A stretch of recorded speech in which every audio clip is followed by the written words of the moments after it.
Patrick Steptoe dan Robert Edwards.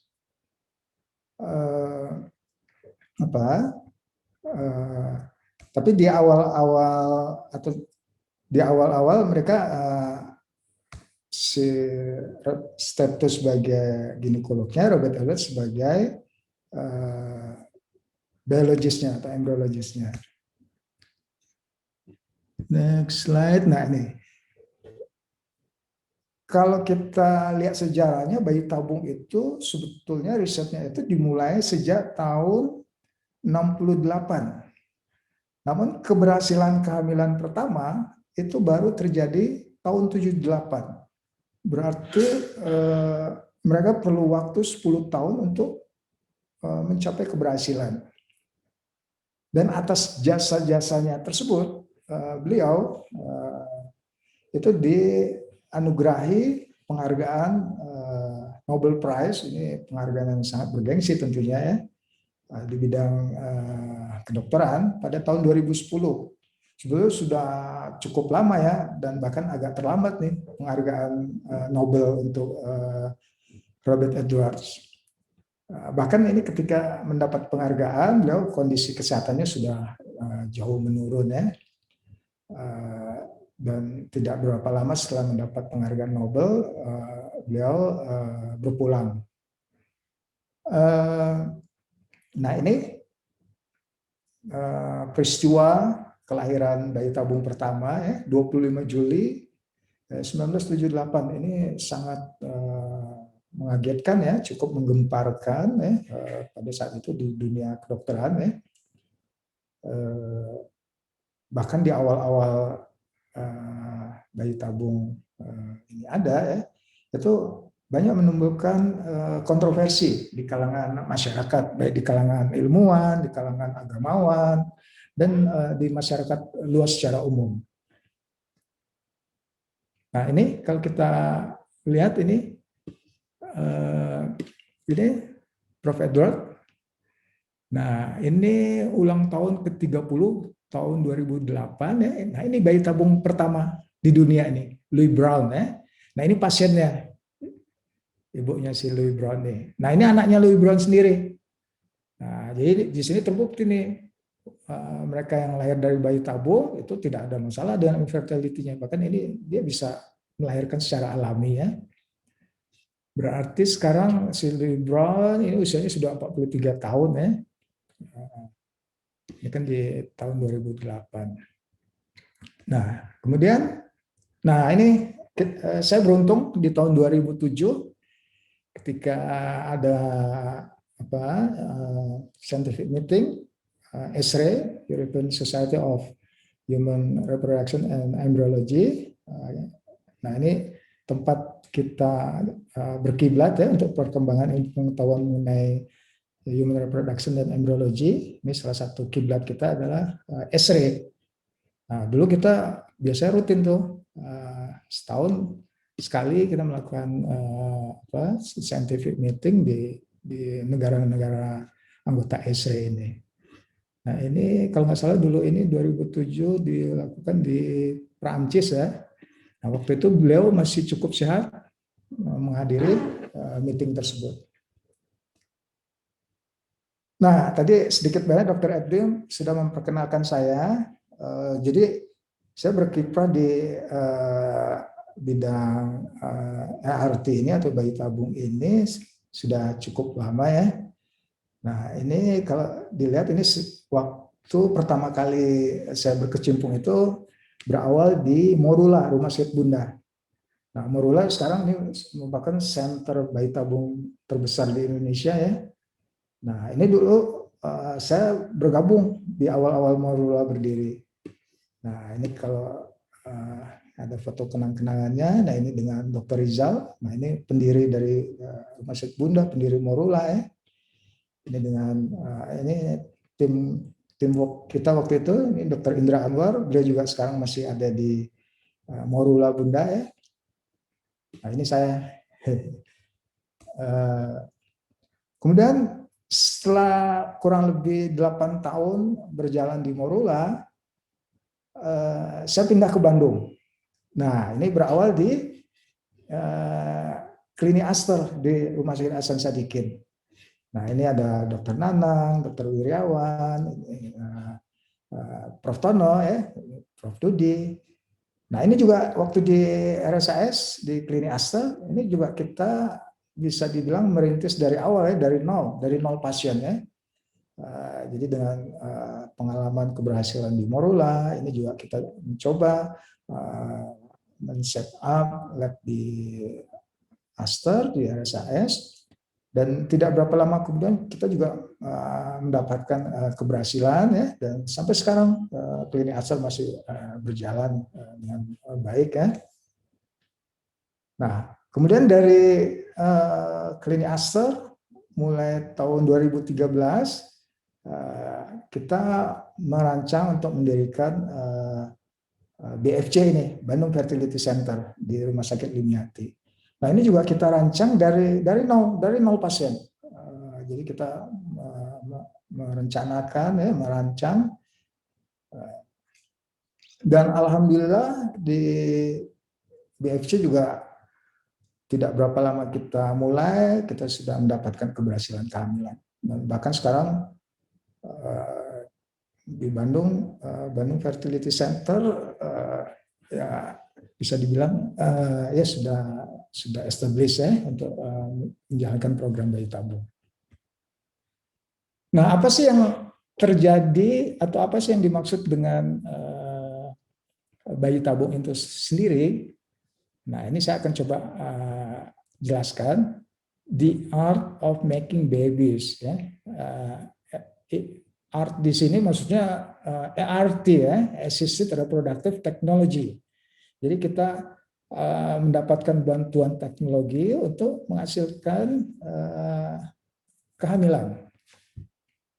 Nah, ini beberapa waktu lalu, ini 10 Februari, ya, ini kita memperingati ulang tahun bayi tabung pertama di Jawa Barat, ya, waktu itu di Klinik Aster.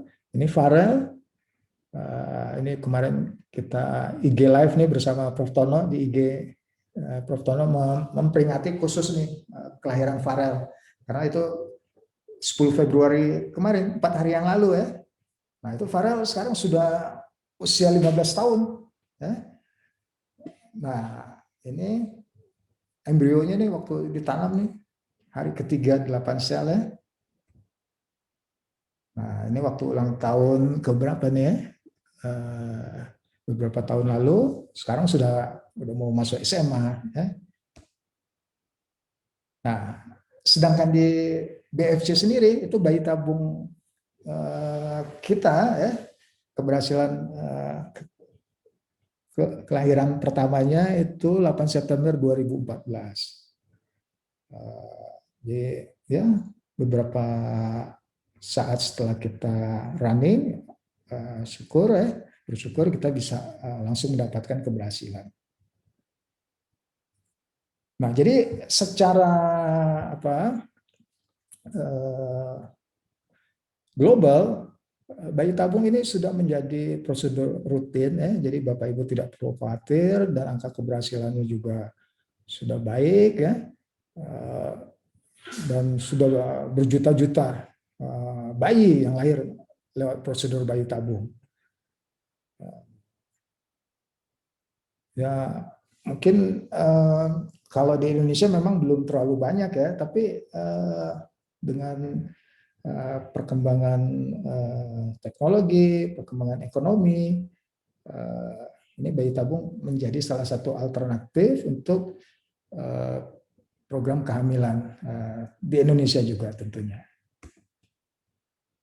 Nah, ini setelah tadi di Inggris, negara yang juga maju untuk pengembangan teknologi ini adalah Australia.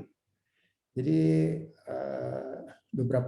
sekitar 2 tahun kemudian, nah ini bayi tabung negara berikutnya yang berhasil menjalankan program bayi tabung dan mendapatkan keberhasilan itu adalah Australia. Jadi sejauh ini Australia juga salah satu negara yang sangat maju, ya, untuk perkembangan ART tadi. Nah, kemudian ini Cina. Jangan salah, walaupun Cina itu penduduknya miliaran, ya, 1 miliar lebih, tapi bukan berarti di sana tidak membutuhkan teknologi bayi tabung. Bahkan mungkin di dunia saat ini negara yang paling banyak klinik bayi tabungnya itu adalah Cina. Jadi ini bayi tabung pertama di Cina justru baru tahun 2008. Nah, sebetulnya Indonesia sudah lebih duluan. Kita di Indonesia bahkan di tahun 1987 sudah mendapatkan keberhasilan kehamilan. Nah, ini cover story majalah Time ya ketika bayi tabung pertama lahir ya. Ini menjadi berita, menjadi isu internasional bahkan ya, isu global. Nah, ini opini di awal-awal bayi tabung ditemukan itu belum tentu semua orang setuju dengan teknologi ini. Masih ada pro dan kontra. Ini beberapa survei ya.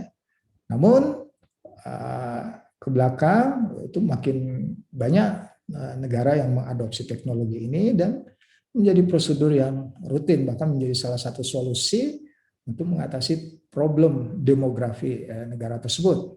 Apalagi mereka yang mengalami aging population, ya, negara yang pertumbuhan penduduknya minus, nah itu mau tidak mau akan mengadopsi teknologi ini sebagai solusinya. Nah, apa sih yang dimaksud dengan assisted reproductive technology?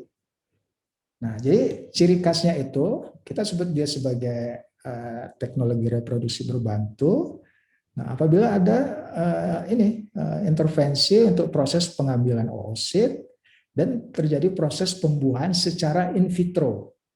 Jadi sel telur dari ibu nanti akan kita panen, kemudian sperma dari suami akan kita preparasi dan dipertemukan di luar tubuh di laboratorium sehingga terjadi proses pembuahan secara in vitro. Kalau dulu itu proses pembuahannya terjadi di dalam tabung sehingga secara awam kita sebut itu istilahnya dengan proses bayi tabung. Jadi bukan hamilnya di dalam tabung, tapi hanya proses pembuahannya saja. Nah, nanti setelah terjadi pembuahan, berkembang jadi embrio yang dihasilkan akan kita kembalikan ke dalam rahim. Nah, indikasi untuk bayi tabung, kalau di awal-awalnya itu kebanyakan adalah faktor perempuan ya, terutama faktor tuba. Namun ke belakang tidak hanya masalah pada wanita ya, bahkan faktor pria juga itu ke belakang itu makin banyak. Sehingga secara umum bayi tabung itu indikasinya baik faktor perempuan, faktor pria, atau kedua-duanya. Nah, dalam satu siklus IVF atau bayi tabung, nah inilah tahapan-tahapan yang akan kita lakukan. Intinya adalah kita melakukan preparasi, stimulasi untuk menghasilkan jumlah sel telur yang cukup memadai ya, dengan kualitas yang baik. Nah, kemudian sel telurnya itu akan kita panen. Kemudian untuk suami itu nanti akan dikolek spermanya. Kalau dia bisa normal, artinya bisa ditemukan spermanya di ejakulasi, itu bisa langsung kita proses, dicuci, kemudian kita lakukan pembuahan secara in vitro. Namun terkadang ada juga pria yang tidak ditemukan sel spermanya di ejakulatnya.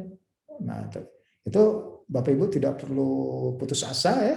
Kalaupun misalnya di sampel spermanya itu tidak kita temukan atau istilahnya disebut dengan azoospermi, kita masih punya kesempatan atau peluang untuk tetap menghasilkan kehamilan.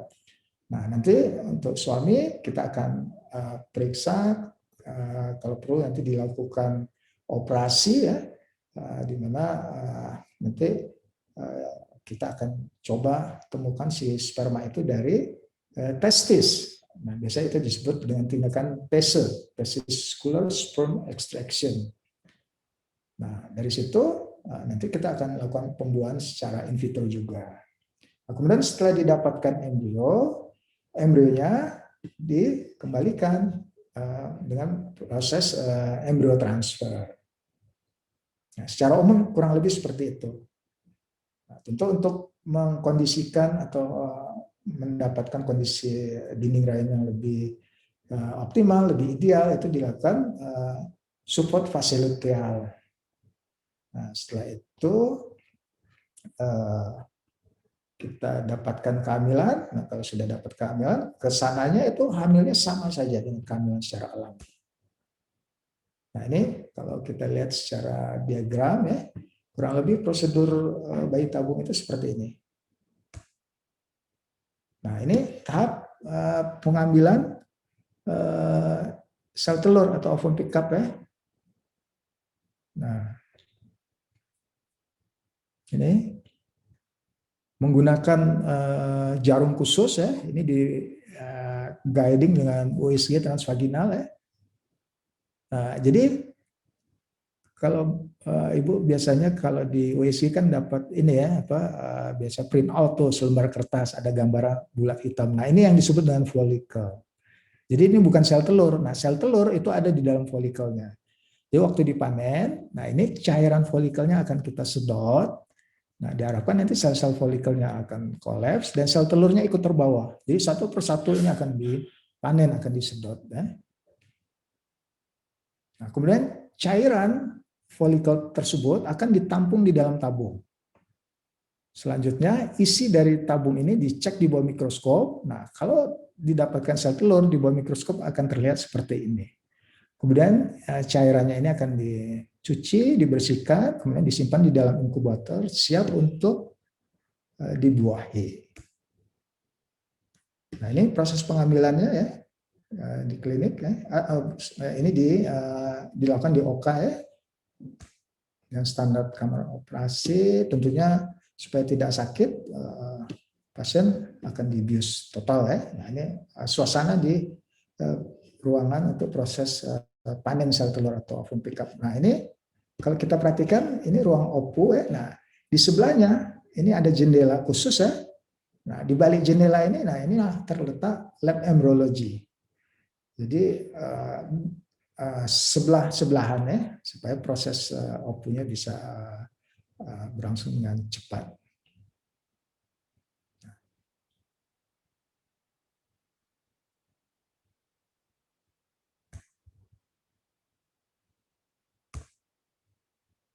Nah, ini proses sewaktu OPU ya. Jadi pasien dibius ya. Tentu ini ada kita timnya lengkap nih, ada dokter anestesi ya yang bertanggung jawab untuk proses pembiusannya, dan operator yang melakukan ovum pickup-nya, kemudian tim perawat ya. Nah, dan di sebelah ini tim embryologis yang akan memproses cairan folikel yang sudah didapat untuk diperiksa, dicek di bawah mikroskop apakah cairan folikel yang sudah dikumpulkan itu berisi sel telur atau tidak. Nah, jadi ini proses OPU-nya kurang lebih berjalan sekitar setengah jam ya, sekitar setengah jam. Nah, setelah selesai proses pengambilan sel telur ini nanti pasien atau si ibu nanti akan dipindahkan ke ruang recovery. Nanti istirahat di ruang recovery sekitar 1 jam ya. Setelah itu ya untuk pengaruh bius ya. Biasanya setelah 1 jam sudah siuman. Setelah itu boleh pulang. Jadi mereka yang menjalani ovum pickup ini tidak perlu dirawat inap. Jadi hari itu juga bisa langsung pulang. Nah, kemudian ini tabung yang berisi cairan folikel tadi diserahkan ke laboratorium ya. Ini lewat jendela ya. Nanti kita lihat apa yang terjadi di dalam laboratorium.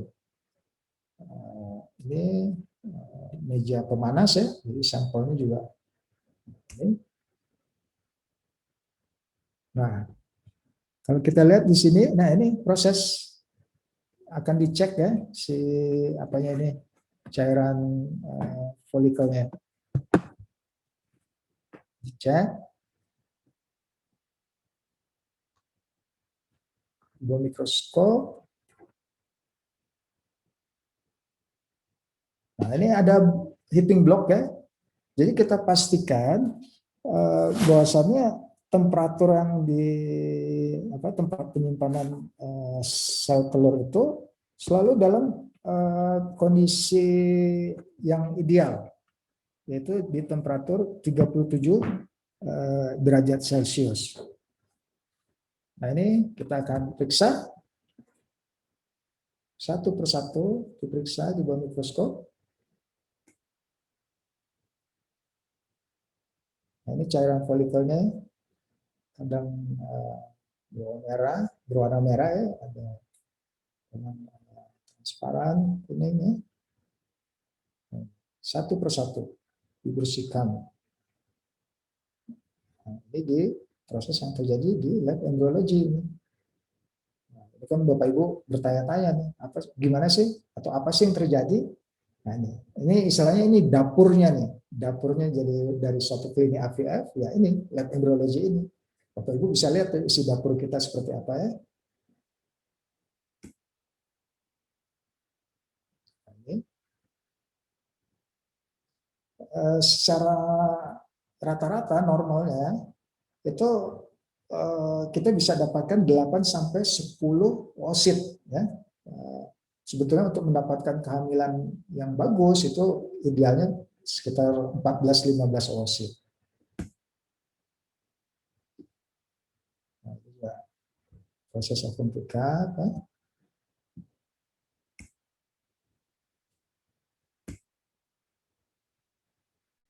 Nah, ini waktu dulu di klinik Aster ini ya, kita ada dokumentasinya juga. Ini ditusukkan ya, langsung ke ovarinya ya. Tampung cairan folikelnya. Nah, itu cairannya disedot satu persatu. Nah, ini dipandu di USG, jadi kelihatan nih. Nah, ini sebelum disedot. Kalau sudah disedot, ini kan sebetulnya image dari cairan folikel ya, yang hitam ini. Nah, nanti kalau udah disedot, dia akan kempes nih. Nah, ini banyak nih. Sehingga dokter bisa memastikan sel telurnya sudah terambil atau belum. Nah, ini dipantau di monitor USG-nya. Nah, ini cairan folikelnya.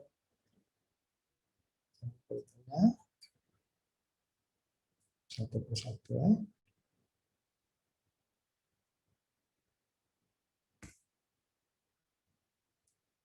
Nah, jadi tahap selanjutnya setelah kita dapatkan sel telur, kita dapatkan sperma, spermanya dicuci, diseleksi untuk mendapatkan sperma yang bagus. Nah, kemudian dipertemukan. Nah, kita bisa melakukan dengan dua metode ya, secara konvensional dan metode ICSI, intracytoplasmic sperm injection. Kalau konvensional itu spermanya langsung kita campur dengan sel telurnya ya. Jadi nanti selanjutnya si sel sperma akan membuahi secara alami. Nah, kalau yang metode yang kedua itu kita hanya memerlukan satu sel sperma untuk langsung diinjeksikan ke sitoplasmik sel telurnya. Nah, ini kita bisa lihat proses pembedaannya. Nah, ini kondisi sel sperma sebelum dicuci ya, jadi ini masih banyak kotoran ya, gerakannya juga tidak terlalu bagus. Nah, tapi setelah dicuci, nah ini kualitasnya akan meningkat, terutama motility-nya ya. Nah, ini yang sel sperma yang siap untuk membuahi.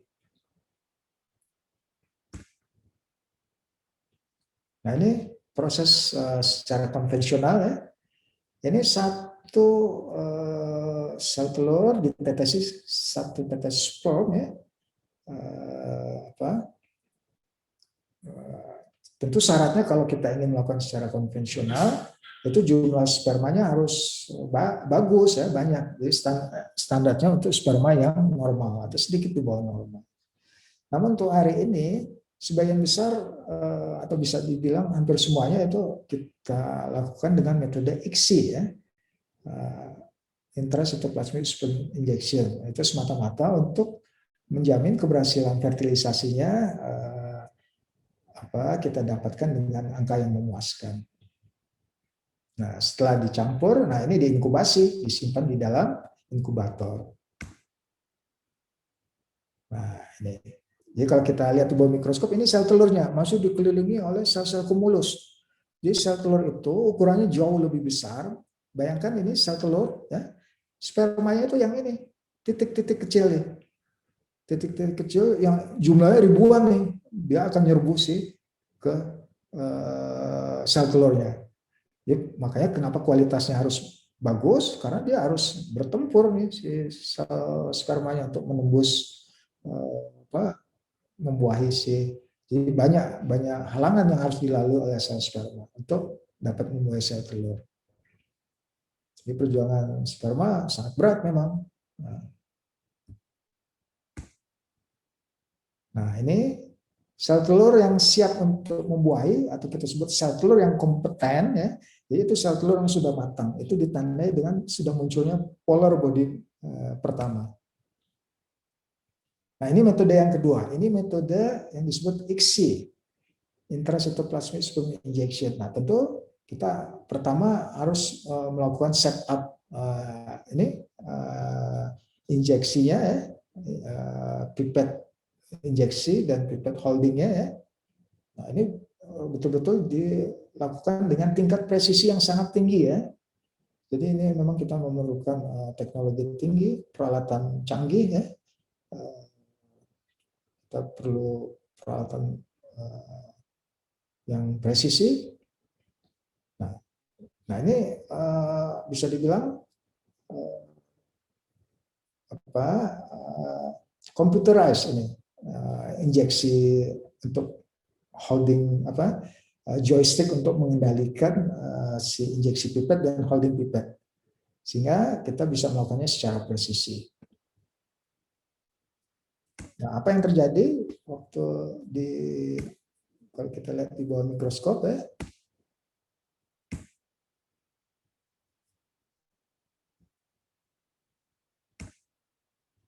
Nah, ini ya prosesnya.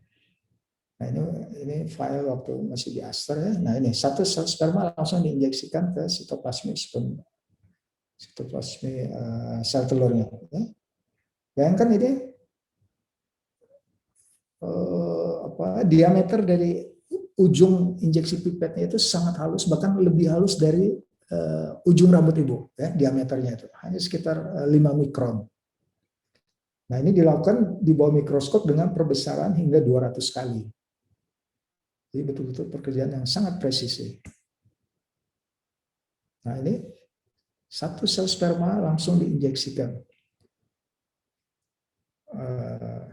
ke sitoplasmanya.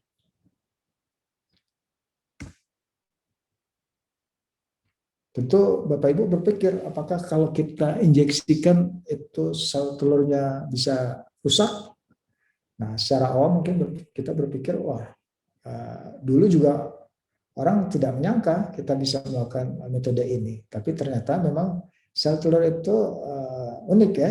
Jadi walaupun kita injeksi, tentu dengan tingkat ketelitian yang sangat tinggi dan jarumnya juga sangat tajam ya, sehingga ini sel telur yang baik dia akan bersifat fleksibel ya. Jadi setelah diinjeksi, sel sperma dimasukkan, nanti dia akan menutup kembali. Nah, ini hasilnya setelah diinjeksi, kita akan besoknya 18-20 jam kemudian kita akan konfirmasi apakah terjadi pembuahan atau tidak. Kalau terjadi pembuahan, ini terbentuk 2 pronukleus. Satu berasal dari sel sperma, satu lagi dari sel telur.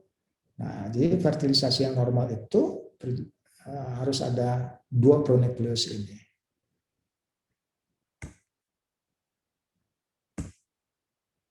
Nah, ini ya. Jelas, ini kita dengan perbesaran yang lebih besar, ya, ini bisa terlihat jelas ya, 2 pn.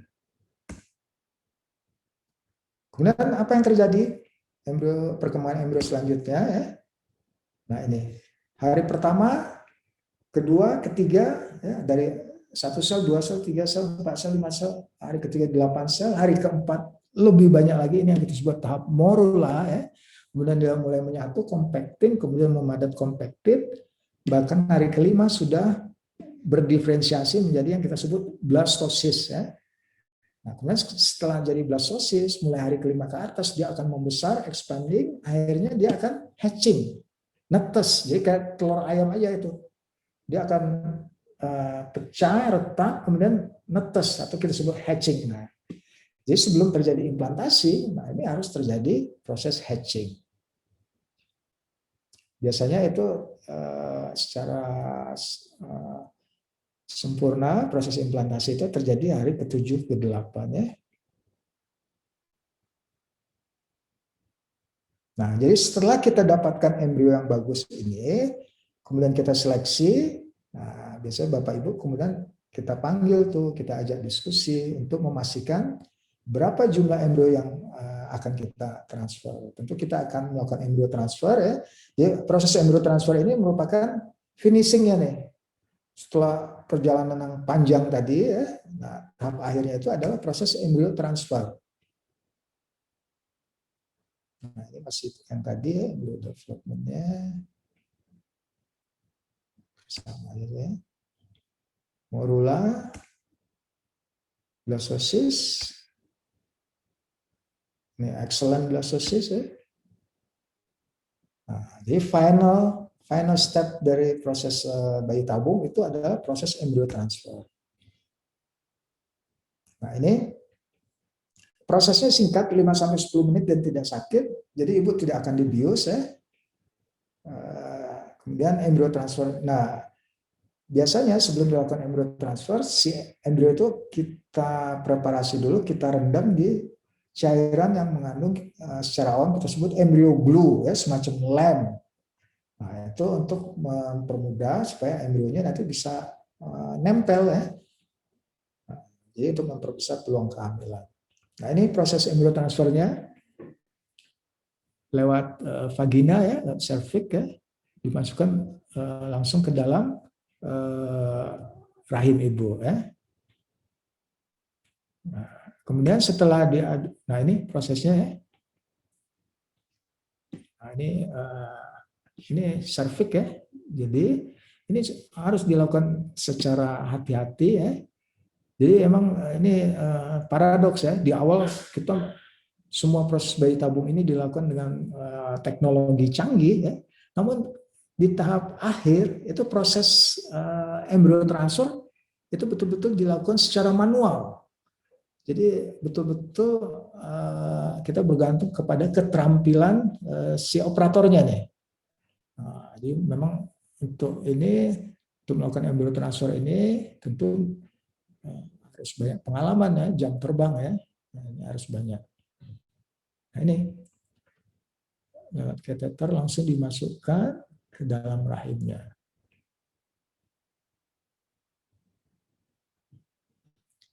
Nah, itu sangat disimpan di drop medium. Nah, ini bisa kita lihat, dipantau apakah sudah pada posisi yang benar. Kita bisa memantaunya lewat USG ya. Di posisi tips dari kateter embrio transfer tersebut itu bisa terlihat apakah sudah ada di tempat yang benar atau tidak ya. Nah, ini Bapak Ibu bisa mungkin bisa terlihat ya. Nah, ini. Jadi dokter bisa memastikan bahwasannya kateter itu sudah pada posisi yang tepat. Nah, ini ya, kalau kita lihat nih ujungnya nih, ujung kateter ada di sini. Nah, ini. Nah, artinya posisi embrio sudah ada di tempat yang tepat. Jadi teknik embrio transfer ini juga ini salah satu ya yang penentu keberhasilannya. Jadi kalau kita udah dapat embrio excellent tapi teknik embrio transfernya tidak sempurna, nah itu bisa menurunkan angka keberhasilan. Nah ini ya sudah jelas.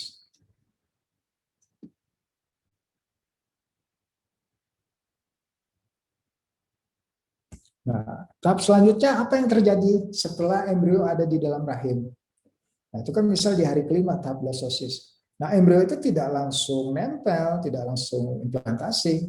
Dia akan terus berkembang ya di hari ke-6, ke-7, kemudian terjadi hatching dulu. Dia harus netes dulu keluar dari cangkangnya. Nah, ini proses hatchingnya ya. Nah, ini permukaan dinding rahim, dia harus keluar dulu dari cangkangnya.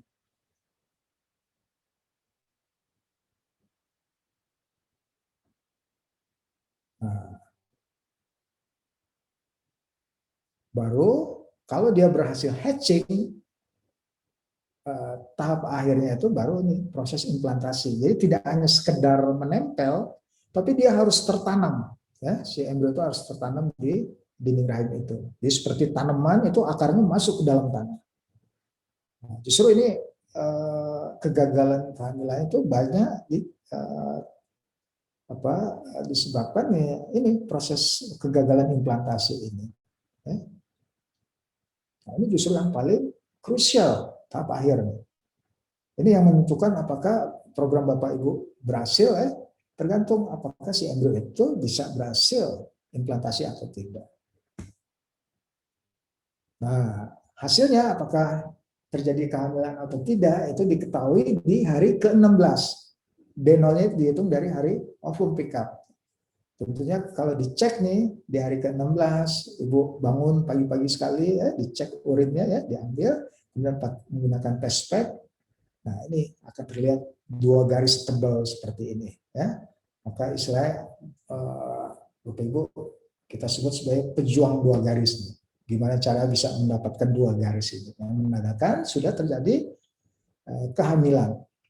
Nah, tapi ini kan baru istilahnya ini parameternya ini kualitatif ya kalau dari test pack ini. Kita perlu memastikan parameter yang lebih akurat. Jadi biasanya Ibu diminta untuk datang lagi ke klinik untuk diambil sampel darah Ibu.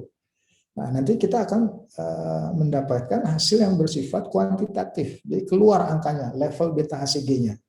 Nah, biasanya untuk keberhasilan kehamilan itu minimal kita yang ideal itu angka beta HCG di angka 100 ya. Kalau lebih lagi lebih bagus lagi. Nah, setelah didapat kehamilan, biasanya untuk mengkonfirmasi apakah survive atau tidak kehamilannya, nanti Ibu akan diperiksa secara USG untuk memeriksa kantong kehamilannya. Nah, seperti ini. Nah, ini Bapak Ibu bisa lihat di sini kira-kira ada berapa janin yang berhasil nempel ya. 1, 2, 3, 4. Nah, multiple pregnancy. Sebetulnya untuk program bayi tabung, kehamilan kembar itu ya, 2, 3, apalagi 4, itu adalah merupakan komplikasi ya. Jadi sebetulnya kehamilan yang ideal itu hanya single turn, hanya satu. Nah, tapi biasanya Bapak Ibu nih, kalau kembar malah senang, istilahnya apa? Bayar satu dapat dua ya. Nah, padahal yang idealnya kehamilan itu jangan banyak-banyak. Kalaupun kembar ya maksimal 2 lah ya. Nah, ya.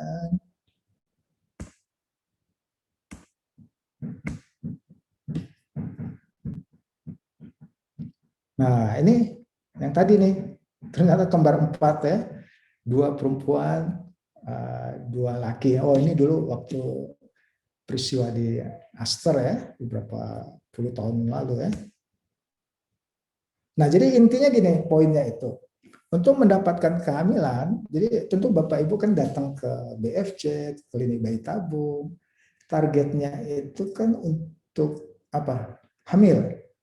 Nah, itu tidak sekedar hamil Bapak Ibu ya, tapi adalah mendapatkan take home baby. Jadi kalau hamil saja belum tentu berakhir dengan kelahiran ya. Jadi Bapak Ibu yang kita inginkan itu adalah mendapatkan take home baby, kelahiran bayi sehat ya. Kelahiran bayi sehat. apa? Ya tentu kita semua berharap mereka yang datang ke BFC, pasien-pasien kita, itu pada akhirnya mendapatkan take home baby tadi. Nah, take home baby itu hanya bisa terjadi kalau selama proses IVF-nya itu kita mendapatkan good quality embryo, ya, good quality embryo. Nah, good quality embryo ini tentunya harus berasal dari good quality oocyte. Ya. Nah, jadi targetnya ini ya, pertama adalah gimana kita mendapatkan embrio yang kompeten. Nah, embrio yang kompeten ini harus berasal dari sel telur yang kompeten juga tentunya ya. Jadi ini kuncinya pertama nih. Kalau Bapak Ibu ingin mendapatkan keberhasilan kehamilan, kita harus dapatkan embrio yang kompeten dulu. Nah, pertanyaan berikutnya, dari mana kita bisa mendapatkan atau gimana caranya supaya kita bisa mendapatkan embrio yang kompeten tadi? Nah, itu tadi dasarnya itu harus dari sel telur yang kompeten, juga dibantu dengan atau ditunjang dengan sel sperma yang kompeten juga.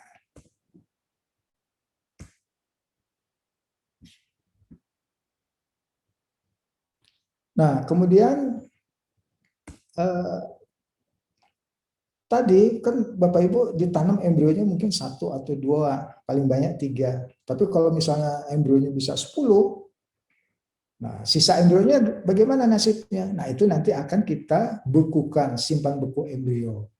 Bahkan sekarang kalau misalkan kondisi dinding rahim ibu ketika akan dilakukan embrio transfer tidak optimal, tidak ideal, itu semua embrionya akan kita simpan buku.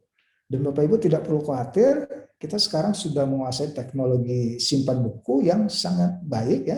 Bahkan angka keberhasilan pada kasus yang simpan buku ini, itu angka keberhasilan bisa lebih tinggi. Ya. Nah ini kurang lebih gambarannya. Ini kit medium yang kita gunakan untuk proses simpan buku. Nah, jadi embrionya itu akan disimpan, dibukukan di dalam straw seperti ini, Ibu ya. Ini bisa maksimal kita taruh 3 embrio dalam satu straw seperti ini ya. Nah, ini bisa bertahun-tahun. Nah, kemudian ini ketika akan digunakan, dicairkan ya, langsung dihangatkan, dicelupkan. Ya, ini ajaib memang embrio bisa dibukukan tapi bisa dihidupkan lagi. Nah, ini. Jadi ini hanya dalam satu drop seperti ini, Bapak Ibu ya. Embrio disimpan di sini. Nah ini, bayangkan ini hanya satu drop, ya. Ini drop kecil. Nah ini embrionya atau sel telurnya ada di sini. Nah, kemudian disimpan di dalam straw ini, langsung dicelup ke liquid nitrogen, langsung beku dia. Nah ini. Nah ini setelah kita cairkan nih, ya hidup lagi dia. Nah ini setelah kita panaskan, kemudian dikultur lagi. Nah, ini bisa pulih seperti sedia kala. Nah, ini tempat penyimpanannya, tangkinya. Ini straw-strawnya ya. Nah, tadi kunci pertama apa? Embrio yang kompeten, di mana embrio kompeten ini berasal dari sel telur yang kompeten, ditunjang oleh sel sperma yang kompeten juga. Nah, apa? Namun embrio yang kompeten ini atau sel telur yang kompeten tadi itu harus, jadi gini kuncinya itu, sel telur yang jelek itu dengan proses yang secanggih apapun di laboratorium itu kita tidak bisa tingkatkan kualitasnya kalau dia originnya memang sudah jelek. Namun kualitas sel telur yang excellent, yang bagus, kalau proses di laboratoriumnya itu tidak optimal, tidak ideal, itu sel telurnya itu justru bisa degradasi dan tidak akan didapatkan sel telur yang embrio yang excellent. Nah, jadi tahap selanjutnya adalah setelah kita dapatkan sel telur yang kompeten ini, itu harus diproses di laboratorium yang kompeten juga oleh embriologis yang kompeten. Jadi syaratnya itu tadi 3 untuk dapat embrio yang excellent atau yang kompeten itu. Pertama, Bapak Ibu harus kita dapatkan sel telur dan sel sperma yang kompeten, diproses di laboratorium yang kompeten oleh embriologis yang kompeten. Nah, 3 syarat ini akan menentukan apakah kita nantinya akan dapatkan embrio yang kompeten atau tidak. Nah, jadi kita semua di lab embriologi ini, tim kita, embriologis kita itu sudah melalui proses training, proses pendidikan, sehingga kompeten untuk memproses sel telur dan sel sperma Bapak Ibu, sehingga bisa mendapatkan sel embrio yang kompeten. Nah, jadi embriologis itu sendiri pekerjaannya itu tidak hanya sekedar teknisi ya, hanya sekedar seperti prosedur rutin, tapi dia juga harus mempunyai wawasan saintifik ya. Ada wawasan saintifiknya, basic saintifiknya. Karena semua yang kita lakukan itu ada dasar-dasar saintifiknya. Dan embriologis ini juga kita juga ada society-nya ya yang memberi akreditasi kompetensi dari si embriologis tersebut untuk dinyatakan mampu untuk memproses sel gamet Bapak Ibu. Jadi nggak sembarangan. Jadi mereka yang bekerja di lab embriologi sebagai embriologis itu ada sertifikasinya, sertifikasi kompetensinya. Nah, ini kita ada organisasinya ya, IC ya, Indonesian Society of Human Embryology. Ya, kita ada ini ya, organisasi profesinya. Dan ini level of competence dari embryologist ini ada beberapa ya, yang baru tentu itu masih dalam tahap trainee, kemudian ada yang junior, ada yang senior, dan yang paling tinggi itu yang supervisor embryologist. Ya. Nah, ini contoh dari sertifikasi untuk seorang embriologist ya. Nah, ini kita dikeluarkan oleh IC. Ya.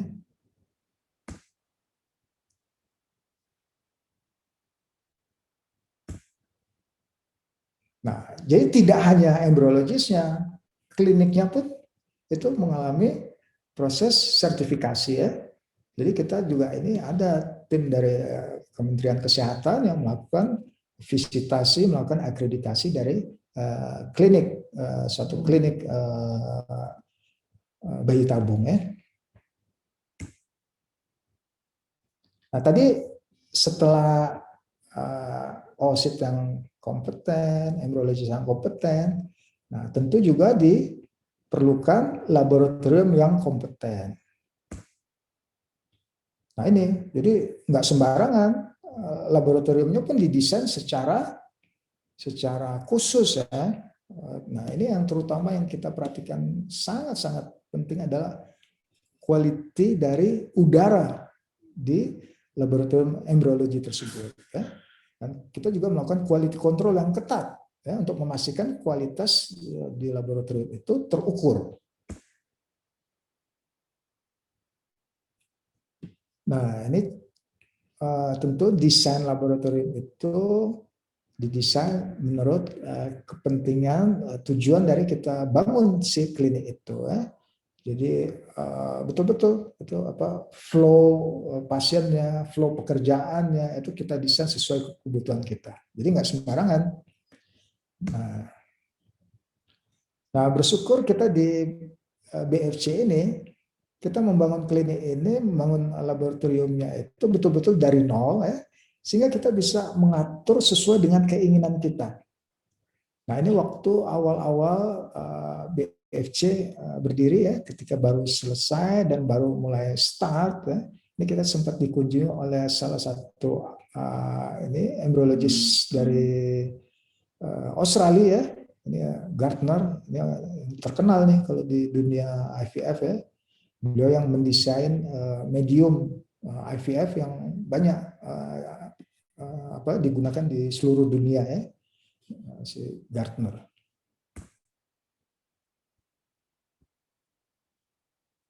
Nah, seperti ini. Jadi suatu klinik bayi tabung itu didesain bagaimana flow dari pasien, flow dari sampel itu sedemikian rupa yang bisa ideal gitu ya. Nah, tentu semua ini harus didesain, nggak bisa sembarangan. Nah, ini desain dari klinik kita ya.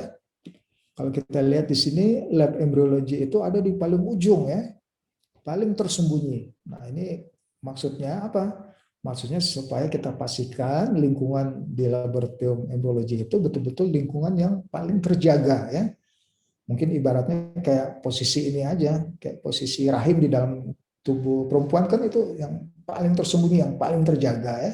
Karena nanti di situ akan disimpan embrionya. Nah, ini bukti bahwasannya kita merancang klinik ini dari nol ya. Ini di tahap konstruksi ini. Bapak Ibu tidak mengira kan ini ruang tunggu klinik ya. Nah, ini setelah jadi. Nah, ini masih di tahap konstruksi.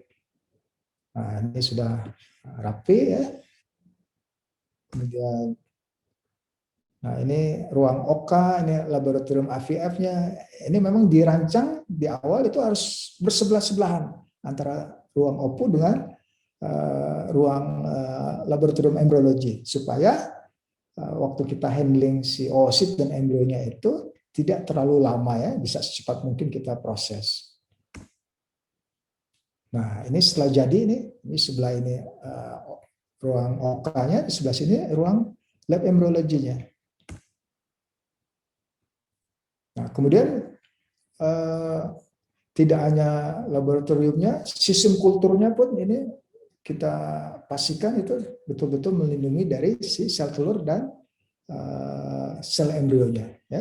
Jadi ini disimpan di dalam petri dish, kemudian di layer ditutup oleh oil ya, untuk memastikan si embrio itu sudah aman ya. Nah, ini suasana di laboratorium embryologi kita ya. Nah, tadi saya sebutkan kita menjaga betul kualitas udara di laboratorium tersebut. Nah, ini kalau Bapak Ibu perhatikan ya, untuk menjamin kualitas udara di laboratorium embryologi ini betul-betul dalam kualitas yang sangat baik ya. Ini bahkan kita men-set up ya filter atau sistem penyaringan udara ini secara berlapis. Kalau kita perhatikan di sini ini sebetulnya ada tiga lapis sistem penyaringan ya. Yang pertama ini di atas ini sistem HEPA filter ya. HEPA filter yang pertama. Nah, jadi udara di dalam ruangan ini disirkulasi. Jadi ini udaranya dihembus, kemudian ini di sini ada exhaust-nya, ini sedot. Nah, jadi udara bersih dihembus, kemudian udara yang sudah beredar di ruangan ini akan ditarik, diputar. Jadi sehingga kita bisa memastikan udara yang di dalam laboratorium ini selalu adalah udara yang bersih. Jadi disirkulasi dia. Nah, jadi ini ada filternya. Makanya disebut HEPA filter. Ya. Dan HEPA filter ini dikontrol oleh mesin khusus. Jadi satu ruangan laboratorium itu ada satu mesin khusus yang mengatur sistem sirkulasinya. Nah, ini tahap pertama. Kemudian tahap kedua, ini ada inline filter. Nah, ini yang warna ungu ini ya. Nah, ini terhubung dengan inkubator. Nah, jadi di lingkungan di dalam inkubator itu kan diinjeksi gas CO2 dan gas nitrogen. Nah, itu kondisi udaranya juga ini difilter lagi. Nah, ini untuk menjamin suplai gas yang ke dalam inkubator ini itu udaranya kualitasnya juga bersih ya. Jadi ini sistem filter yang kedua. Dan yang ketiga ini yang secara portable ini merupakan filter juga. Ini Kolda filter. Kalau HEPA filter aja itu tadi hanya untuk menyaring partikel-partikel. Nah, kalau Kolda filter ini juga dia akan menyaring yang kita sebut apa? VOC, volatile organic compound. Jadi kalau HEPA filter itu tidak bisa menyaring zat-zat VOC tadi. Nah, itu dibutuhkan satu filter lagi. Ini yang kita sebut Kolda filter. Di mana di sini fungsinya tadi menyaring VOC tadi. VOC itu seperti misal zat-zat yang berbau gitu ya, kayak alkohol, kayak yang tidak bisa biasanya bersifat gas gitu ya, tidak bisa difilter oleh HEPA filter. Nah, jadi bayangkan Bapak Ibu ya, di laboratorium kita itu sistem penyaringan udaranya itu berlapis hingga sampai 3 lapis. Nah, itu semata-mata untuk menjamin apa? Menjamin kualitas udara kita betul-betul excellent, karena terbukti kualitas embrio itu sangat-sangat dipengaruhi oleh kualitas udara di laboratorium tersebut. Ini di ruang OK juga ya, ini kita setup sistem HEPA filter ya. Nah, ini HEPA filternya, dan ini secara rutin kita ganti ya. Secara rutin, ada yang per 3 bulan, ada yang per 6 bulan, ada yang tiap tahun ya. Dan ini berkala kita ganti.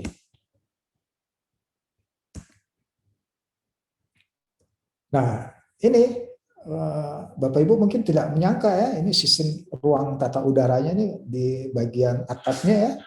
Ini juga kita atur sedemikian rupa untuk memastikan tidak hanya temperaturnya, tapi juga kelembaban di ruang tersebut ya. Nah ini yang sistem exhaust-nya ini. Nah ini panel tempat proses pengaturan mesin-mesin tata udara di laboratorium tadi. Nah ini yang saya bilang tadi. Ini di atap ditaruh ya mesin besarnya ini. Nah, satu mesin ini bertanggung jawab untuk sirkulasi udara di satu ruangan. Jadi kita ada 3 ruangan, berarti kita punya 3 mesin yang khusus mengatur sirkulasi di masing-masing ruangan tersebut. Nah, ini sistem tata udaranya. Jadi ini betul-betul didesain secara khusus, Bapak Ibu. Nah, jadi ini spesifikasi ruangan oven pickup ya. Tadi sudah tata udara, temperatur, kelembaban ya. Nah, ini semua sistem tata udara tadi, dan lantainya pun ini tidak sembarangan ya. Ini dengan lapisan vinil ya. Kemudian cat dindingnya juga kita pastikan spesifikasinya ya. Nah, ini ya terlihat. Ini lantai vinil, maksudnya supaya di sudut-sudut lantai itu tidak ada tempat yang bisa menyebabkan debu-debu terjebak di situ sehingga sulit untuk membersihkannya ya. Nah, kalau dengan lantai vinil ini semua bagian dari lantai ini dengan mudah bisa kita bersihkan. Nah, ini quality control-nya ya untuk memastikan kadar CO2, kadar oksigen, kadar nitrogen itu semua terukur. Nah, ini sistem gasnya, suplai gasnya. Jadi kita pastikan suplai gasnya itu ada sistem backup ya, sehingga kita pastikan suplai dari gas ke dalam lab embrio itu selalu terjamin, selalu tersedia. Nah, ini juga kita desain secara khusus.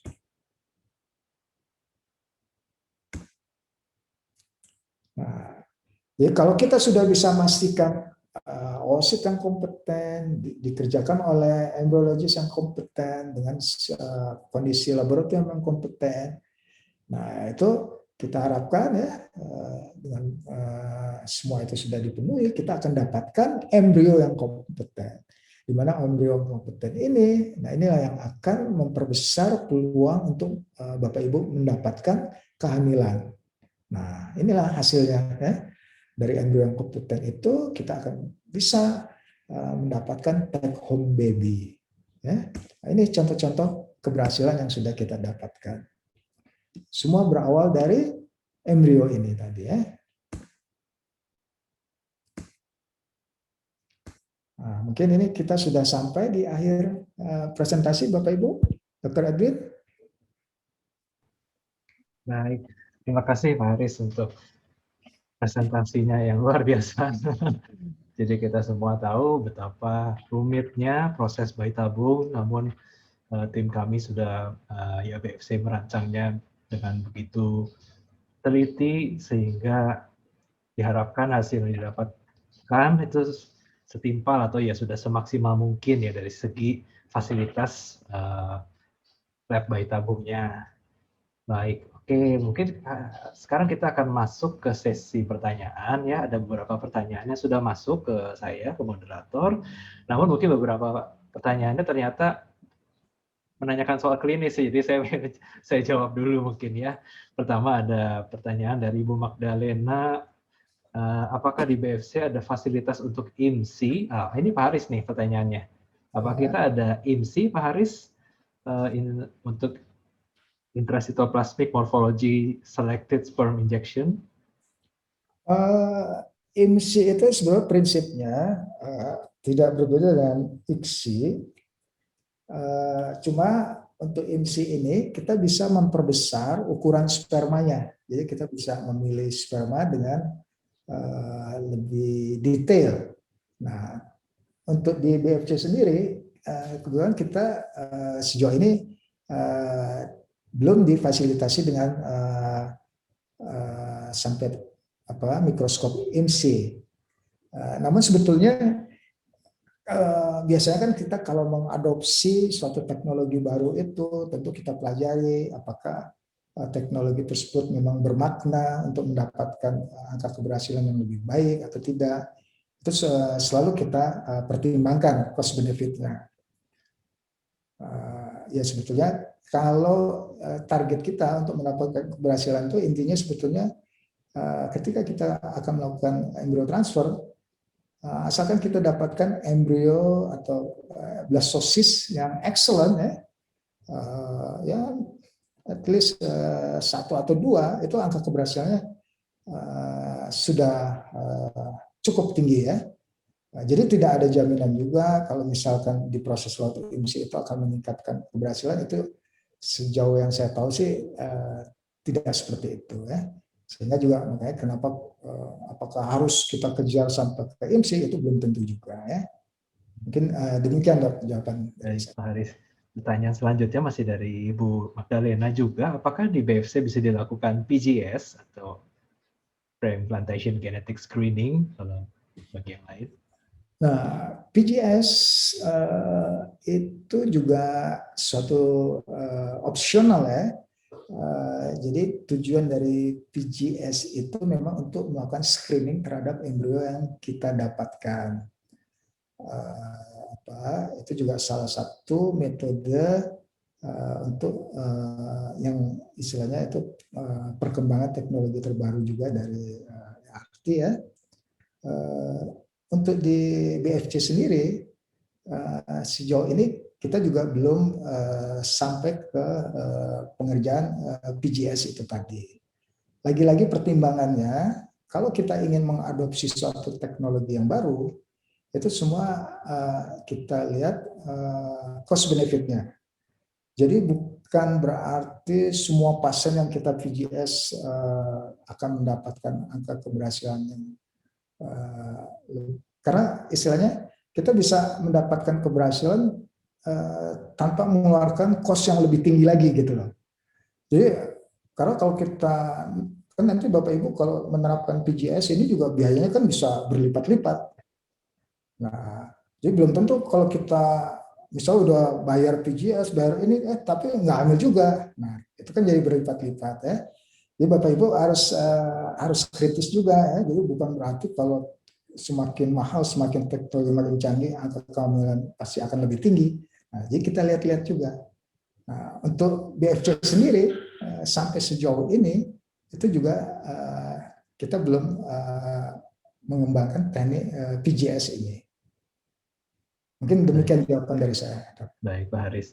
Ya, sebagai informasi, PGS itu memang tidaklah murah ya. Jadi biaya periksanya itu sendiri, kalau ya saya kebetulan tahu juga, jadi diperiksa itu biayanya per sel. Jadi cara periksa PGS itu kan diambil satu sel telomer dari sebuah embrio. Nah, kemudian satu selnya dikirimnya pun tidak dekat ke Hong Kong dikirimnya. Jadi kalau kita periksa misalkan 4 embrio, nah berarti ada 4 kali cost gitu, dan satunya itu ya sekitar 6 juta rupiah gitu ya. Berarti misalnya kita kirim 4 sel ke Hong Kong untuk diperiksa PGS, ya kena 24 juta gitu ya. Kurang lebih seperti itu. Jadi untuk pertanyaan lengkapnya, apakah disarankan dilakukan laparoskopi dulu untuk cek kondisi rahim, mengingat riwayat hasil IVF terakhir 3 kali FET, 2 kali negatif, dan hasil ketiganya hanya chemical pregnancy, yaitu beta HCG 9,6.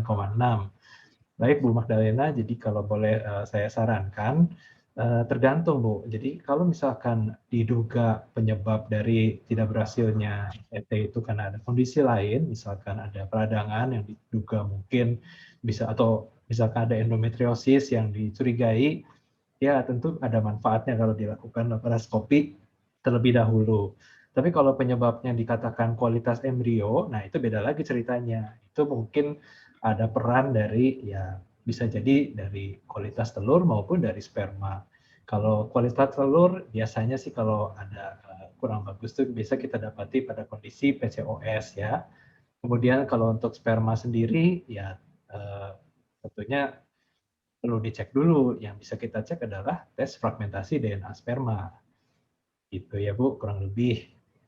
Baik, jadi untuk pertanyaan berikutnya dari Ibu Arin Saparina, saya pasien Prof. Tono ya, kemudian sudah sperm freezing di BFC, tapi ketika dijadwalkan untuk memulai proses bayi tabung, terpaksa menunda prosedur tersebut hingga 1 tahun lebih. Jadi apakah setelah 1 tahun ini bisa langsung datang ke BFC dengan pengantar yang lama atau konsul dulu ke Prof. Tono? Baik, saya sarankan Bu Arin untuk konsul kembali dulu ke Prof. Tono. Kenapa? Karena dalam 1 tahun kita tidak tahu apakah ada perubahan di kondisi kesehatan rahim dan indung telurnya. Jangan-jangan kalau jadi ditemukan misalkan ada kista yang baru gitu ya, mungkin ada perlu ditangani terlebih dahulu sebelum masuk ke bayi tabung.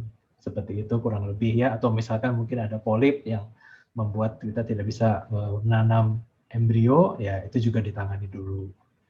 Oke, mungkin itu ya penjelasan untuk Ibu Arin. Sedangkan untuk Ibu Resti Yustini, selamat siang Dok, izin bertanya untuk freezing sperma dengan morfologi kepala sperma yang kurang baik, apakah bisa dipakai? Apakah mempengaruhi tingkat kecacatan pada bayi? Oke, Pak Haris mungkin ada jawaban untuk ini. Ibu siapa tadi? Ibu Resti. Ya, Ibu Resti. Ya, terima kasih Ibu atas pertanyaannya.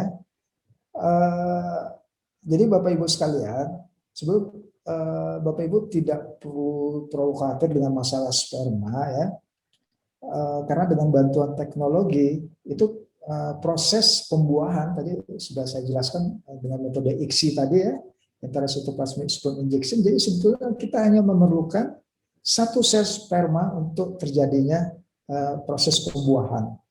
Jadi kalaupun secara alami ya itu perlu sampai puluhan juta sperm, ujung-ujungnya itu kan yang berhasil membuahi sel telur itu hanya 1 juga. Nah, jadi kalau misalnya tadi di washing atau di analisa sperma hanya sekian juta, Bapak Ibu menjadi istilahnya minder, sperma saya atau sperma suami saya cuma sedikit. Nah, padahal kan ujung-ujungnya juga yang dibutuhkan untuk proses pembuahan itu hanya 1 sel sperma. Nah, kebayangkan oleh Bapak Ibu, bahkan kita ada pasien yang kalau kita cek analisa spermanya, itu bahkan nol sperma. Itu yang disebut azoospermia. Bahkan itu harus kita ambil langsung dari pabriknya. Nah, jadi sebetulnya hasil pemeriksaan sperma itu menurut standar WHO itu secara normal memang ada parameternya. volumenya minimal misal 2 mili, konsentrasinya sekitar 20 juta atau satu ejakulasi itu sekitar 40 juta dengan motility sekitar 50%, morfologi minimal 4%. Nah, semua itu, kualitas itu diperlukan kalau terjadi kehamilan secara alami. Nah, ketika kita lakukan proses kehamilan itu dengan bantuan teknologi, nah itu sebetulnya faktor-faktor yang lain itu sudah kita bypass. Nah, jadi istilahnya, kenapa sih atau apa sih gunanya kok sperma tetap dibutuhkan untuk membuahi sel telur? Nah, itu kan sebetulnya sperma ini fungsinya hanya melakukan proses delivery, ya, delivery. Jadi dia sebetulnya sperma ini atau sel sperma ini fungsinya tuh kayak ini. Mungkin Bapak Ibu kalau mesen GoFood nih ya, kan kita pesen GoFood kan, dianterin tuh pesanan kita. Nah, si tukang Gojeknya ini kan hanya nganterin paket yang kita pesan. Nah, sperma ini sebetulnya dia juga melakukan proses delivery. Yang diantar apa? Nah, yang diantar itu sebetulnya paket DNA, ya, informasi genetik yang ada di kepala sperma itu. Nah, jadi fungsi sperma itu sebetulnya hanya melakukan proses delivery paket DNA yang ada di sperma tersebut. Jadi kalau misal Bapak Ibu hasil spermanya misal jumlahnya cuma sekian, motility-nya sekian, ya, atau morfologinya sekian. Nah, itu sebetulnya nggak ada masalah. Karena kalau dengan ICSI itu delivery-nya langsung kita anterin tuh, pakai injeksi pipet kan, langsung dimasukin ke dalam sitoplasmanya.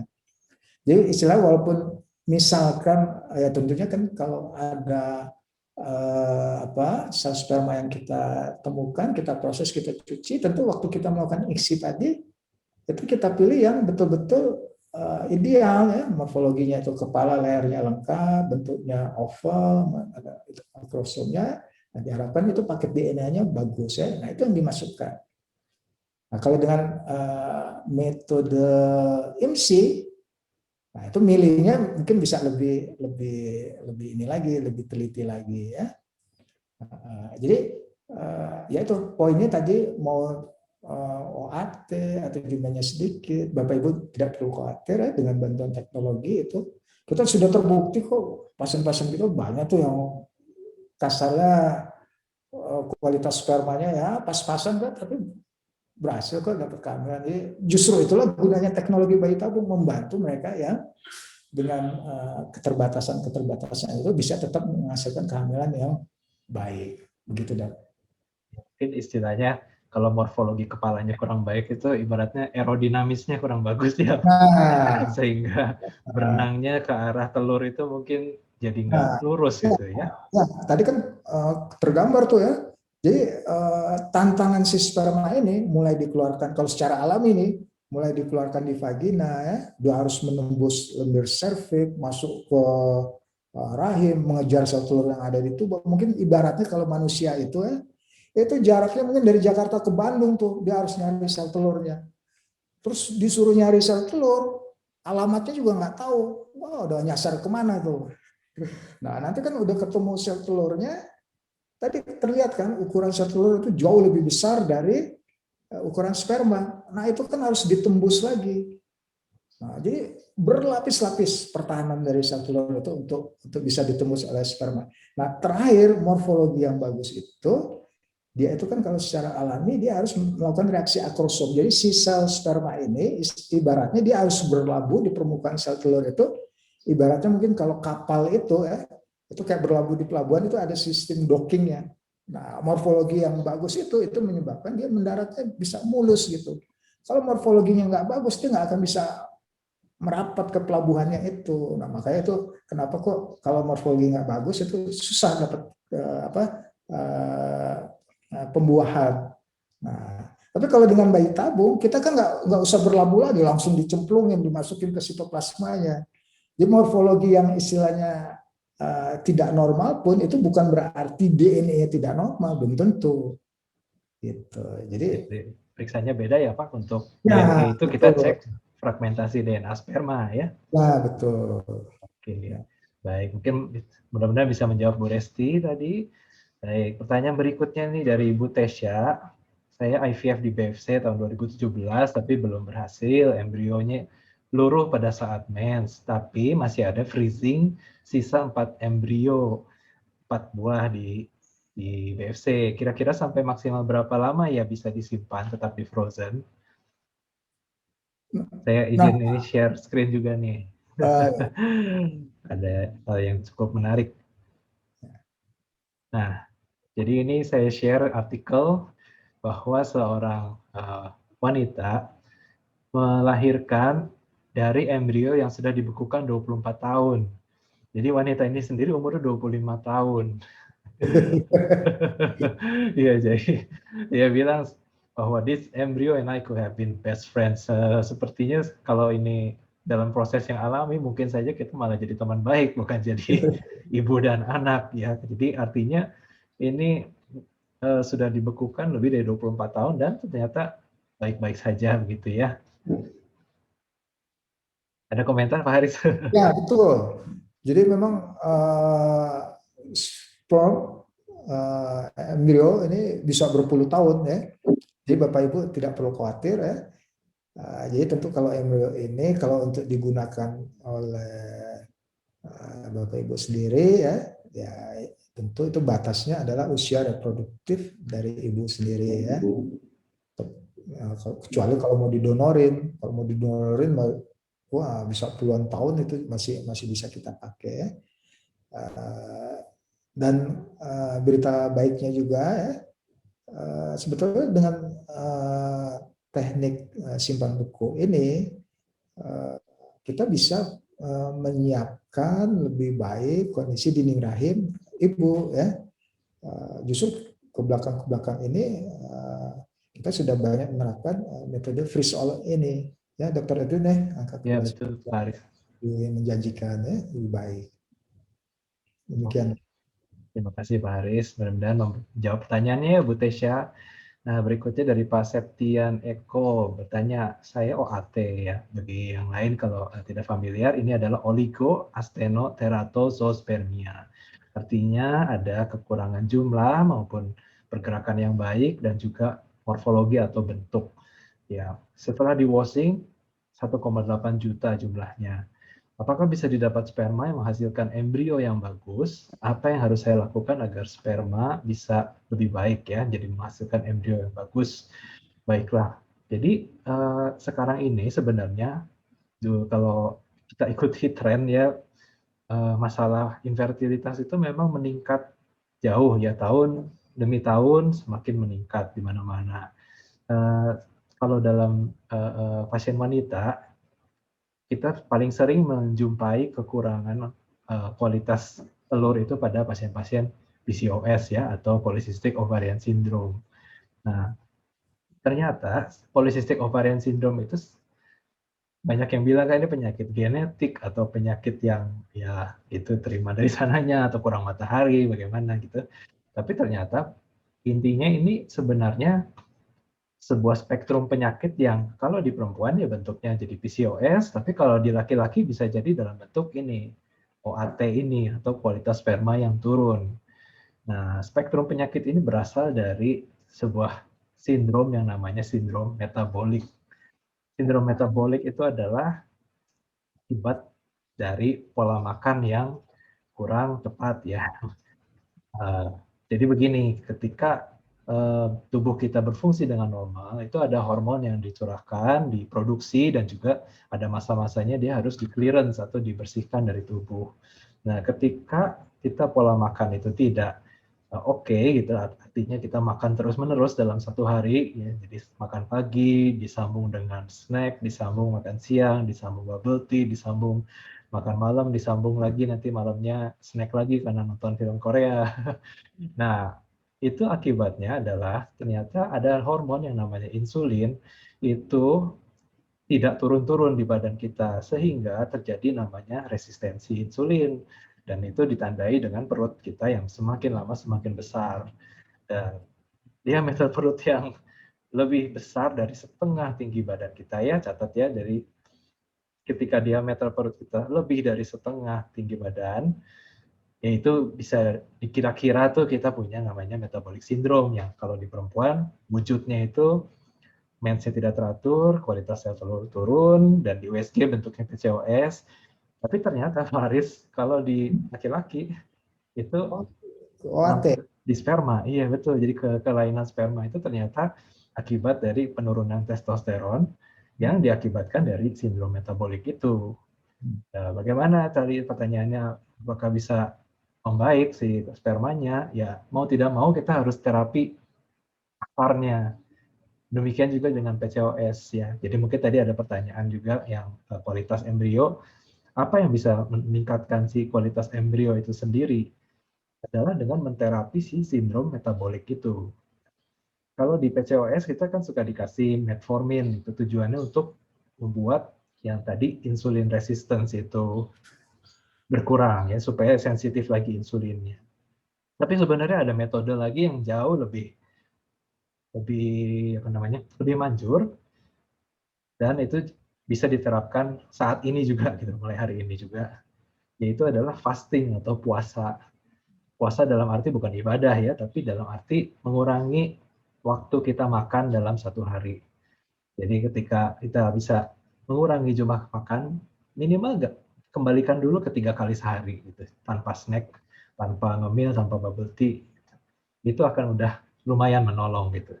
Nanti untuk lebih advance-nya bisa konsultasi langsung ya, mungkin di tempat praktek, karena ini ceritanya akan panjang sekali. Kurang lebih begitu ya Pak Septian ya. Jadi ada yang bisa dikerjakan. Nah, Tapi mungkin bisa butuh komitmen.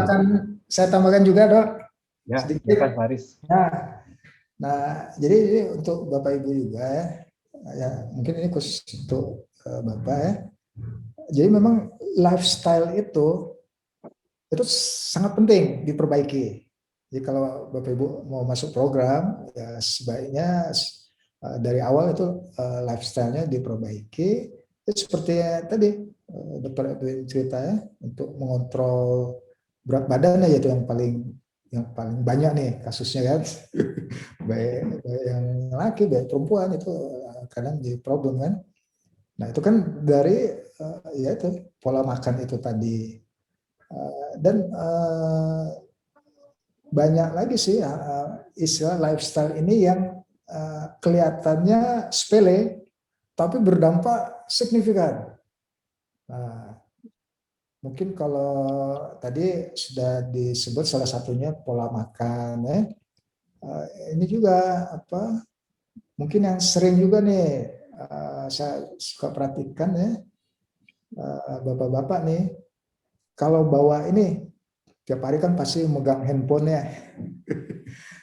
Dari kebiasaan nyimpen handphone aja misalnya. Nah, mungkin kalau disurvei berapa persen loh yang nyimpen handphonenya di kantongnya di celana depan lagi.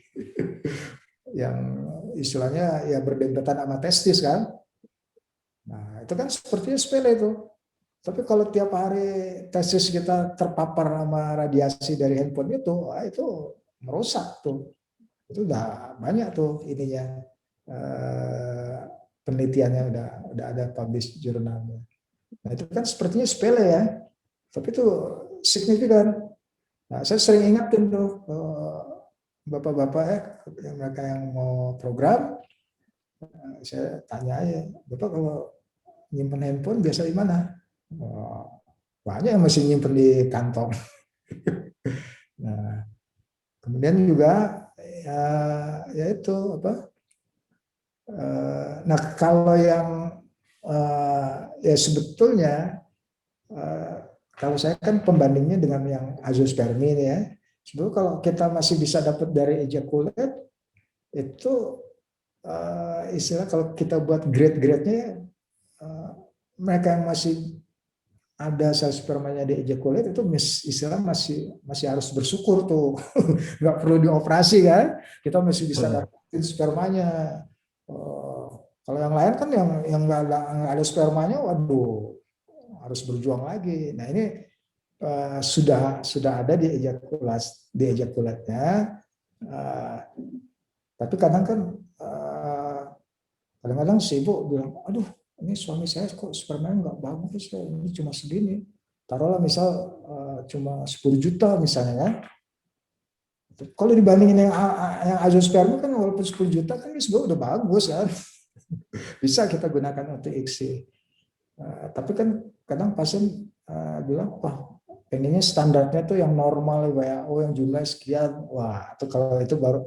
Nah tapi kan Bapak Ibu jangan berpikir gimana sperma saya atau sperma suaminya itu harus betul-betul yang paling excellent dalam kondisi yang paling ideal, nggak harus juga. Ya. Jadi kan tujuan misal di analisa sperma kan kita bukan gimana supaya misalnya dapat print out hasil analisa sperma, wow bagus, terus bisa dipajang di figura, nggak seperti itu kan. Tapi yang penting kita tahu, oh ini ada hasil spermanya, ada ejakulatnya, ada sekian yang bisa kita gunakan. Dan yang penting artinya gini, kita kan ini untuk mendapatkan keberhasilan kehamilan itu yang paling signifikan itu adalah faktor usia dari istri. Nah, jadi kita berkejaran nih sama waktu. Jadi Bapak Ibu tidak usah mikir pusing, oh gimana kualitas sperma saya nggak bagus nih, berobat, oh bertahun-tahun hanya mikirin masalah sperma itu nanti habis waktu kan. Nah, jadi istilahnya kalau masalah sperma ini yang penting di ejakulatnya itu kita masih bisa temukan dengan morfologi kepala, leher, ekor yang masih normal, itu istilahnya ya berapa sih, misal satu telur berapa? 20 kan udah banyak tuh, berarti kan kita hanya perlu 20 sperma, itu kan udah jauh dari lebih dari cukup kan. Cuma artinya dari ejakulat bisa dapat 1 juta itu udah lebih dari cukup ya. Jadi pokoknya semangat, jangan takut kalau hasilnya OAT itu banyak kok kita yang berhasil hamil kok walaupun spermanya OAT. Betul, Pak Aris. Setelah semangat ya. Uh, Ya, semoga menjawab ya tadi Pak Septian. Oke, berikutnya pertanyaan dari Bu Novia. Siang dok, berapa jumlah minimum embrio yang akan ditanam? Jika satu embrio yang ditanam, apakah bisa terjadi kehamilan kembar? Minimum ditanam satu embrio juga sudah bisa cukup ya. Kita punya banyak kasus hanya request mau satu saja yang ditanam dan hamil juga. Nah, tapi satu embrio kemungkinan jadi kembar kira-kira berapa persen tuh Pak Haris? Gimana bisa diulang pertanyaannya?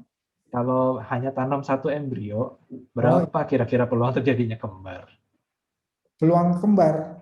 Iya, ini sih lebih ke mungkin gini, kalau untuk korelasi dengan angka keberhasilan kehamilan kan kalau pukul rata kan, kalau kita publish itu kan tidak hanya di BFC atau di Indonesia, bahkan di seluruh dunia itu kan angka keberhasilan program bayi tabung pukul rata ya, tanpa melihat kelompok umur itu sekitar 30-40%. Tapi kalau kita breakdown lagi menurut kelompok umur, tentu mereka yang di bawah 30 itu angka keberhasilan bisa lebih tinggi, bahkan bisa mendekati 50%. Tapi kalau yang di atas 39, 40 ke atas itu bahkan tinggal 10-15%. Nah, taruhlah kita ambil tadi yang 30-40% tadi. Memang kalau statistik menunjukkan peluang untuk mendapatkan kehamilan singleton itu ya sekitar 25% tadi ya, sekitar 25%. Kalau sampai triplet itu hanya 5%, ya, hanya 5%. Jadi tapi kalau ditanamnya satu ya nggak mungkin kembar loh. mungkin harus ada riwayat kembar di keluarga kalau seperti itu ya. Jadi artinya memang si benihnya itu punya kecenderungan kemampuan untuk membelah setelah ditanam gitu. Nah, mungkin kalau yang satu jadi dua, istilah yang kembar identik itu ya. Ya, betul, identik. Nah, dengan program bayi tabung ini memang masih mungkin ya, tapi biasanya itu kalau yang berhubungan, kalau kita menerapkan teknologi yang disebut dengan istilah assisted hatching. Nah, tadi kan sedikit ada gambaran tuh mengenai proses hatching ya. Nah, itu ada juga metode yang kita sebut assisted hatching. Jadi sebelum kita lakukan embryo transfer, si blastosis tadi ya, itu kita bolongin tuh istilahnya ya, posisi antara posisi jam 3, jam 9 ya, jadi ada dua titik, itu biasa pakai laser ya. Nah, itu sedikit dikasih celah ya untuk mempermudah proses hatchingnya. Nah, maksudnya supaya nanti, karena misalnya dia ada riwayat kegagalan implantasi berulang ya, udah berapa kali dilakukan implantasi tapi gagal terus, padahal embryonya bagus. Nah, itu biasa kadang ada yang menerapkan teknologi assisted hatching. Nah, tapi assisted hatching itu bisa komplikasinya itu si embryonya jadi split dua, keluar dari satu ke sana dia terbagi dua dia. Nah, itu Jadi bisa genetik terjadi. ya. Nah, Oke. Berikutnya ada pertanyaan dari Ibu Tara. Kalau embrio beku di towing, apakah ada kemungkinan grade-nya berubah, misalkan dari excellent menjadi good? Gimana Pak Haris? Nah, dengan simpan buku embrio ini tentu ada resiko ya, kualitas embrio itu downgrade ya. Karena kan proses simpan buku embrio itu menyebabkan stres juga ya si embrio itu ya.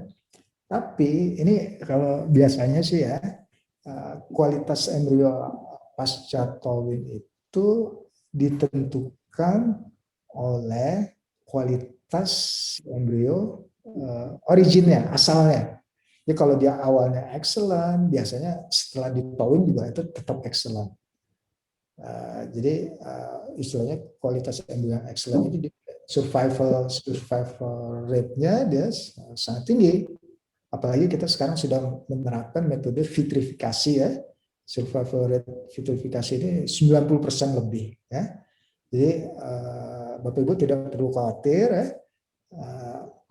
Dan biasanya memang kita juga sekarang sudah menerapkan istilahnya yang kita simpan buku itu kita seleksi hanya kualitas embrio yang good atau excellent. Nah, jadi kita sudah lihat ya, oh kalau peluang survivalnya kecil, ngapain juga kita simpan buku. Nanti istilah PHP ya, pemberi harapan palsu, ada yang disimpan ternyata ada nggak survive. Tapi kalau misal dia memang kualitasnya bagus atau excellent, kita survival rate-nya sih 90% lebih ya. Jadi Bapak Ibu tidak perlu khawatir ya. Nah, cuma problemnya kalau jumlah embrio kita terbatas, misalnya Bapak Ibu cuma punya satu atau dua, nggak ada pilihan lain, dan kebetulan kualitas embrionya ya pas-pasan, nah gimana tuh kalau kayak gitu kan? Tapi kalau misal Bapak Ibu punya embrio yang banyak, misalnya 10 atau 15, tentu kan nanti kita grading, kita scoring lagi, kita seleksi. Nah, kita pilah-pilah tuh. Nah, hanya embrio yang kualitas excellent atau good, yang survival rate-nya ini tinggi, nah itu yang kita pilih untuk di freezing. Sedangkan embrio yang grade-nya nggak bagus, yang nggak kita simpan, sehingga kemungkinan untuk survive-nya itu tinggi ya. Nah, jadi ya kita kembalikan lagi ke kondisi pasien. Ya. Kalau kondisinya bagus ya optimis lah hasilnya bagus ya. Baik. Nah. Terima kasih Pak Haris jawabannya. Baik, selesai pertanyaannya Pak Haris sudah. Tadi pertanyaan terakhir.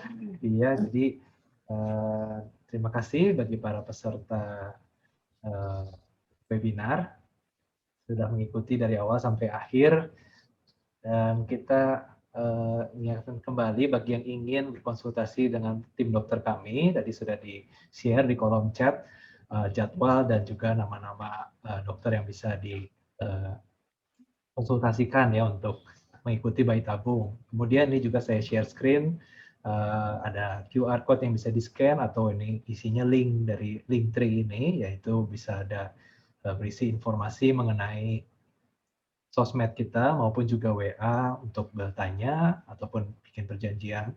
Jadi nanti bisa dihubungi langsung ke nomor tersebut untuk membuat perjanjian ya, untuk periksa dulu ataupun untuk menanyakan hal-hal yang masih belum jelas. Baik Pak Haris, mungkin demikian acara hari ini ya. Acaranya ada satu. Bisa dilihat di link YouTube-nya nanti dong. Betul, nanti setelah selesai mungkin besok ya kita publish online untuk link YouTube-nya setelah diedit terlebih dahulu tentunya supaya bagus. Baik, terima kasih Pak Haris untuk presentasi hari ini. Terima kasih waktunya. Bergabung. Ya. Iya, kalau begitu kami dari BFC, saya dan Pak Haris, saya Dr. Edwin Kurniawan, kami pamit undur diri dan terima kasih bagi para peserta yang telah mengikuti acara hari ini. Dan sehat selalu, stay safe, dan tetap semangat memperjuangkan 2 garis. Baik.